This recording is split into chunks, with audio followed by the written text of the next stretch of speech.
My fiance invited her ex-boyfriend to our wedding and called him the love of her life in front of everyone as a prank. So I pranked her back by pulling out of the entire wedding. All right, Reddit, buckle up because this is going to be a long one. What happened at my wedding is still hard to believe, and I'm finally ready to share the whole story. I'm 29 million, and this is about how my psycho ex-fiance thought it would be hilarious to humiliate me at our own wedding, and how I completely destroyed her life in return. Fair warning, this story involves some serious revenge that might seem over the top, but after you hear what she did, I think you'll understand why she deserved every bit of it. Also, everything I'm about to tell you is completely true, and I have documentation for all of it. TLDR at the bottom, but honestly, you need the full story to understand how insane this situation was. First, some background so you understand what I had built and what she tried to destroy. I'm originally from Denver, studied business in college, and I've been running my own construction company for the past 6 years. Started with just me in a truck doing small residential jobs, but I've built it up to a solid operation with 12 employees doing commercial and high-end residential projects. The business does well. We're pulling in about $2.8 million annually, and I personally clear around $180,000 after expenses and payroll. Not rich by any means, but comfortable. I own a nice 4-bedroom house in a good neighborhood, drive a new Ford F-250 for work, and a Jeep Wrangler for personal use. I'm not flashy, but I've worked hard for what I have. I've always been the responsible type. Saved money, invested wisely, never lived beyond my means. My dad taught me early that if you want something, you work for it. No handouts, no shortcuts, just honest work and smart decisions. He ran his own electrical contracting business for 30 years before retiring, so I grew up understanding what it takes to build something from scratch. Starting the construction company wasn't easy. I spent the first 2 years working 80-hour weeks, taking jobs that bigger companies wouldn't touch, slowly building a reputation for quality work and fair pricing.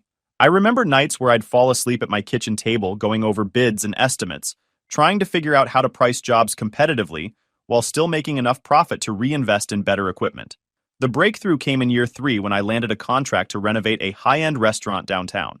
The project went perfectly, came in under budget and ahead of schedule, and the owner started recommending me to other business owners. Word spread quickly in the local business community, and suddenly I had more work than I could handle alone. That's when I started hiring employees. First, my buddy from high school who was struggling to find steady work, then a few experienced guys who were tired of working for companies that didn't appreciate them. I made sure to pay fair wages and provide good benefits because I remembered what it was like to work for bosses who treated employees like disposable resources. I wasn't really looking for anything serious relationship-wise when I met Jessica. I was 27, focused on growing the business, and figured I had plenty of time for settling down. I'd date casually, but nothing stuck because most girls either weren't interested in dating a blue-collar guy or they were only interested in what I could provide financially. That's when I met Jessica at a charity fundraiser that one of my clients invited me to. She was volunteering at the event, seemed down to earth and genuine, and we hit it off immediately. She was 26, working as a marketing coordinator for a nonprofit, and appeared to have her life together. Jessica was beautiful in that natural way. Auburn hair, green eyes, about 5 feet 5 inches with a great smile. She dressed nicely but not expensively, drove a reliable Honda Civic, and lived in a modest apartment with a roommate. Everything about her seemed normal and healthy. We talked for hours at that fundraiser. She was interested in my business, asked thoughtful questions about construction and running a company. She seemed impressed that I had built something from nothing but not in a gold digger way. More like she respected the work ethic. She told me about her work at the nonprofit, how much she loved helping people, how important it was to her to make a difference in the world. I've always admired people who can build things with their hands, she said. There's something honest about construction work. You can see the results of your effort. I was impressed that she understood the value of what I did.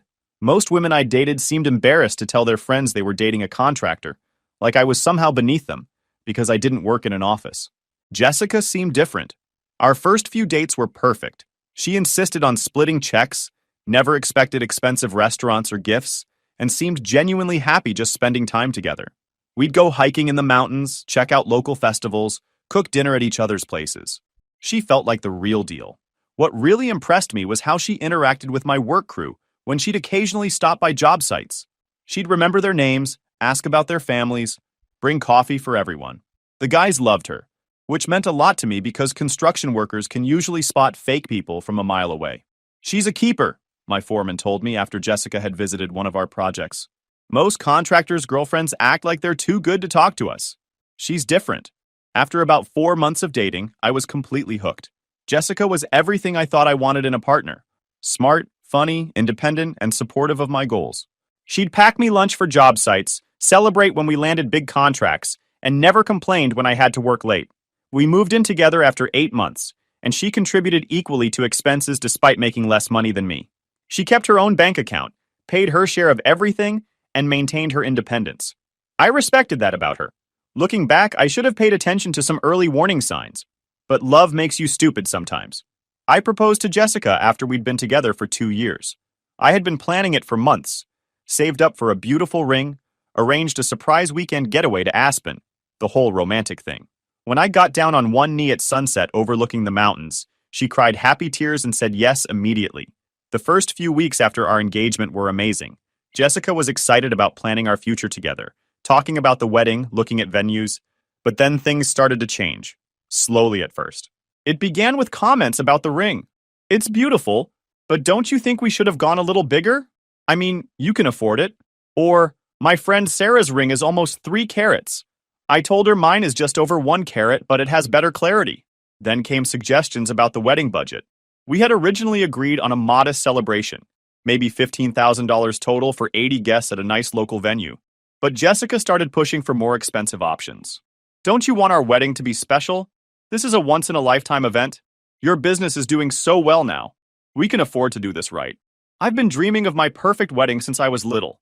Please don't make me compromise on the most important day of my life. The budget kept creeping up. First $20,000, then $25,000, then $35,000. Every time I questioned the costs, Jessica would get emotional and make me feel like I was being cheap or didn't love her enough. She quit her nonprofit job about 6 months before the wedding, saying she wanted to focus on wedding planning and preparing for our marriage. I thought it was a bit much for someone who had always been independent, but she convinced me it made sense. Wedding planning is basically a full-time job if you want to do it right, she said, and I want everything to be perfect for us. That's when I started paying for everything again. Jessica's half of our living expenses, her car payment, her personal spending, everything. When I brought up that maybe she should keep working until after the wedding, she'd get upset. I gave up my career to focus on us, she'd say. Don't you want me to make our wedding beautiful? The wedding planning process was exhausting.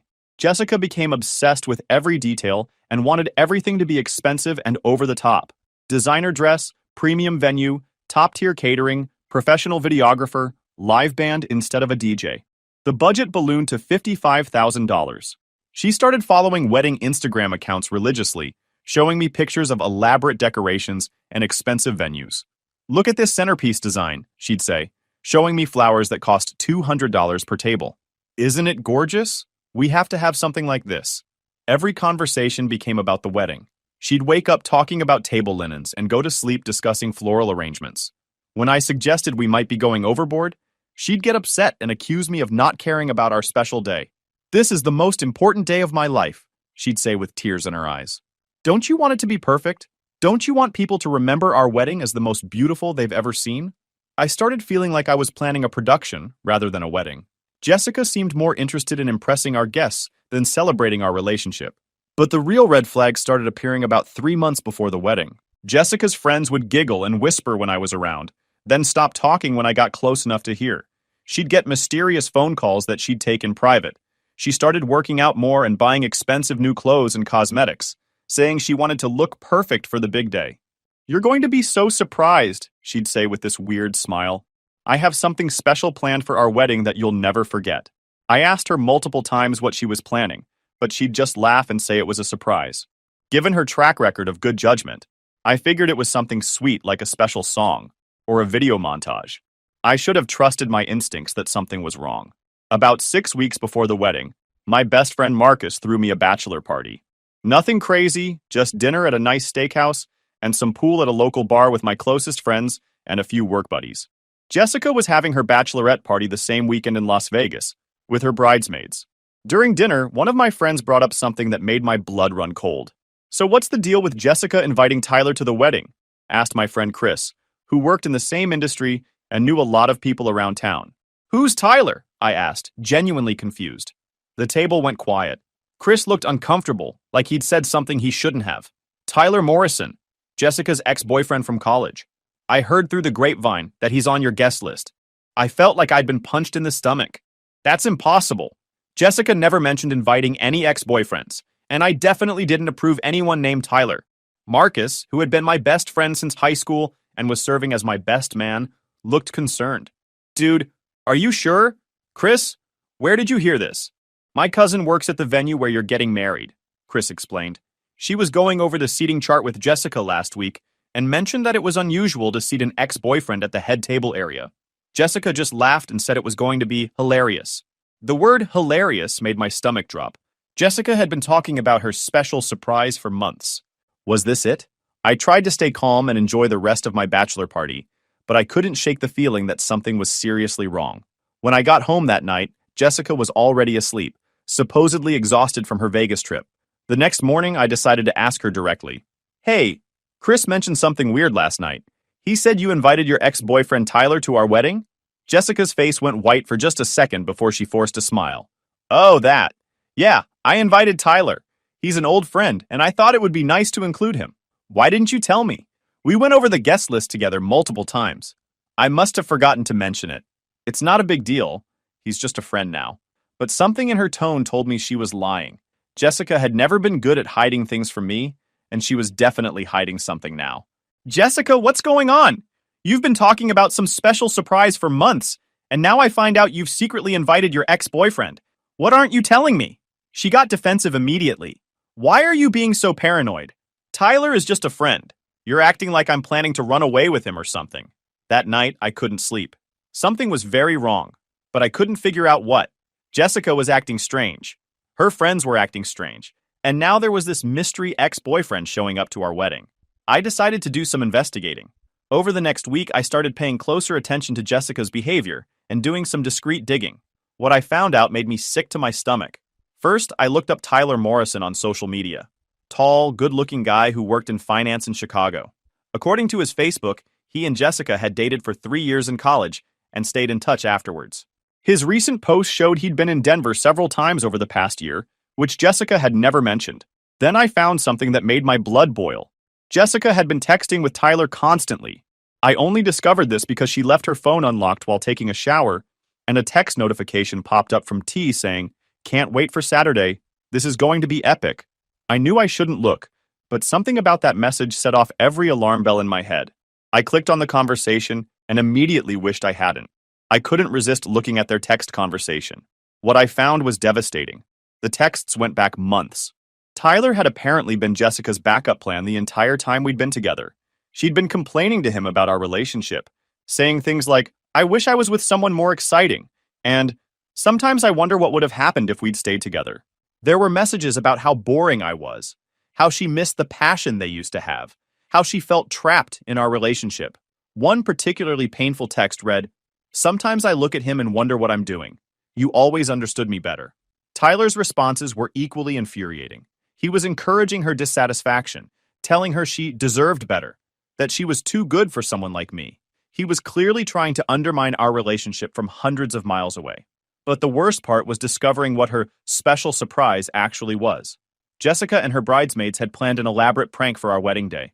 Tyler was going to show up during the ceremony, and Jessica was going to pretend to have second thoughts about marrying me. She was going to call Tyler the love of her life in front of all our guests and act like she was torn between us. According to the texts, she planned to let this go on for several minutes while I stood there humiliated, then laugh and say it was just a joke, and that of course she was marrying me. She thought it would be hilarious and unforgettable. Her bridesmaids were all in on it. They'd been planning what to say, how to act, even what Tyler should wear. One text from her maid of honor said, "OMG, his face is going to be priceless when Tyler walks in." I felt physically sick reading those messages. The woman I was about to marry thought it would be funny to humiliate me in front of our family and friends on what was supposed to be the happiest day of our lives. But I also felt something else. Cold, calculating anger. If Jessica wanted to play pranks, I was going to give her a prank she'd never forget. I spent the next several days planning my response while acting completely normal around Jessica. She had no idea I knew about her plan. I had 2 weeks to plan my revenge, and I was going to make it count. If Jessica thought humiliating me at our wedding would be funny, she was about to learn what real humiliation felt like. First, I called my lawyer and had him draft a real prenuptial agreement with some very specific clauses. The prenup stated that if either party engaged in public humiliation or embarrassment of the other party during the wedding ceremony, the embarrassed party could immediately void the marriage and any shared financial obligations. The prenup also included detailed provisions about our shared assets. Since Jessica had quit her job and I'd been supporting her for months, I'd technically been financing her entire lifestyle. The prenup specified that in case of immediate annulment due to wedding day misconduct, she'd have 30 days to find new living arrangements and would not be entitled to any of my assets or ongoing financial support. It was completely legal and enforceable. And my lawyer thought I was being paranoid, but he drafted it anyway. Next, I visited the wedding venue and made some special arrangements with the coordinator. I explained that there might be some unexpected drama during the ceremony and asked if they could have security ready to remove disruptive guests if necessary. I also arranged for the DJ to have some specific songs ready to play on my signal. Then I hired a private investigator to document Jessica's relationship with Tyler. The PI got photos of them meeting for coffee, text message records, and even recorded a phone conversation where Jessica explicitly discussed her plan to humiliate me at the wedding. I also did some research into Jessica's background and discovered some things she'd never told me. She had significant credit card debt that she'd been hiding, had been fired from her previous job for sleeping with a married coworker, and had pulled similar pranks on previous boyfriends. Most importantly, I prepared my wedding guests for what was about to happen. I quietly reached out to my family and close friends and gave them a heads up that Jessica might try to cause drama during the ceremony. I asked them to just sit back and watch the show. The week before the wedding, I presented Jessica with a prenuptial agreement. My lawyer suggested we sign this before the wedding, I told her. Just standard protection for both of us. Jessica barely read it before signing. She was so focused on her prank that she didn't pay attention to the consequences she was about to face. Everything was set. Jessica thought she was going to humiliate me at our wedding. Instead, she was about to destroy her own life. The morning of our wedding, Jessica was practically vibrating with excitement. She kept making comments about how today is going to be so memorable, and you're going to be so surprised. I played along perfectly, acting like a nervous but happy groom who had no idea what was coming. The ceremony was held at an upscale venue outside Denver with mountain views. We'd invited 150 guests and spent a fortune making everything perfect. Jessica looked beautiful in her expensive designer dress, which made what was about to happen even more satisfying. Everything went normally until we got to the part where we were supposed to exchange vows. That's when Jessica's face lit up with that same mischievous expression I'd learned to recognize. She took the microphone from our officiant and turned to face our guests. "Before we continue," she announced, "I have a special surprise for my wonderful groom." She gestured dramatically toward the back of the venue, and Tyler walked in wearing an expensive suit. He looked exactly like what he was, a smug finance bro who thought he was about to be part of some hilarious joke. The guests murmured in confusion as Tyler walked down the aisle and stood next to Jessica. My family looked shocked, but my close friends just waited to see what I would do. "Everyone, I'd like you to meet Tyler," Jessica announced with a huge smile. "He's my ex-boyfriend from college, and honestly, he's the love of my life." The venue went completely silent. You could have heard a pin drop. I could see people in the audience looking at each other in confusion, trying to figure out if this was some kind of modern wedding tradition they weren't familiar with. My mother's face went from happy tears to shock to horror in about 3 seconds. My father looked like he was calculating whether he could reach Tyler before security stopped him. Jessica's parents looked absolutely mortified. Her mother was covering her mouth with her hands. Her father was turning red with embarrassment. Jessica continued with her prepared speech, clearly enjoying the shocked reactions from our guests. "I know this is supposed to be my wedding day, but seeing Tyler again has made me realize that maybe I'm marrying the wrong person. Tyler, do you still love me?" Tyler, playing his part in this sick joke, took her hand and looked into her eyes with practiced sincerity. "I never stopped loving you, Jessica. I came here today hoping you'd realize we belong together." Some of the older guests were starting to whisper among themselves. I could hear Jessica's grandmother asking someone, "What's happening? Who is that man?" A few people were actually starting to get up from their seats, apparently deciding they didn't want to witness whatever was about to happen. I watched my bride-to-be and her ex-boyfriend put on this performance in front of our family and friends, pretending to be torn between two men on what was supposed to be our wedding day. Jessica turned back to me with fake tears in her eyes. "I'm so sorry, but I have to follow my heart. Tyler is my soulmate, and I can't marry you when I'm in love with someone else." The guests were stunned. My mother looked like she was about to faint. Jessica's parents looked mortified, but Jessica and her bridesmaids were clearly trying not to laugh. That's when I smiled and started clapping slowly. Wow, I said, loud enough for everyone to hear. That was quite a performance. Really impressive acting, Jessica. Jessica looked confused. This wasn't the reaction she'd expected. I pulled out my phone and played a recording of her conversation with Tyler where they'd planned the entire prank. Unfortunately for you, I continued, I've known about your little joke for 2 weeks. Jessica's face went white as her own voice filled the venue, talking about how hilarious it would be to humiliate me and how much fun it would be to watch me squirm. So here's my prank, I announced to our guests. Jessica, you wanted to pretend to leave me at the altar? Well, I'm actually leaving you at the altar. I signaled to the DJ who started playing Hit the Road Jack instead of wedding music. Ladies and gentlemen, the wedding is over. Jessica just voided our prenuptial agreement by engaging in public humiliation during our ceremony. Our marriage is annulled before it even started. I turned to Tyler, who was looking like he wanted to disappear. Congratulations, Tyler. She's all yours. But fair warning, check her credit report before you get too involved. Then I walked out of my own wedding, leaving Jessica standing there in her expensive dress, completely destroyed. The aftermath of the wedding disaster was swift and brutal for Jessica. Within hours, videos of the entire incident were all over social media. Someone had live-streamed the ceremony for family members who couldn't attend, and the footage went viral. Wedding prank and the wedding revenge were trending on Twitter within 24 hours. Multiple angles of the incident emerged as more guests posted their own videos. There was the wide shot showing the entire scene, close-ups of my face during Jessica's surprise, reaction shots of horrified family members, and of course, the moment when I played the recording and walked out. The comments were brutal for Jessica. Imagine being this desperate for attention, wrote one user. She destroyed her entire life for a few minutes of drama, said another.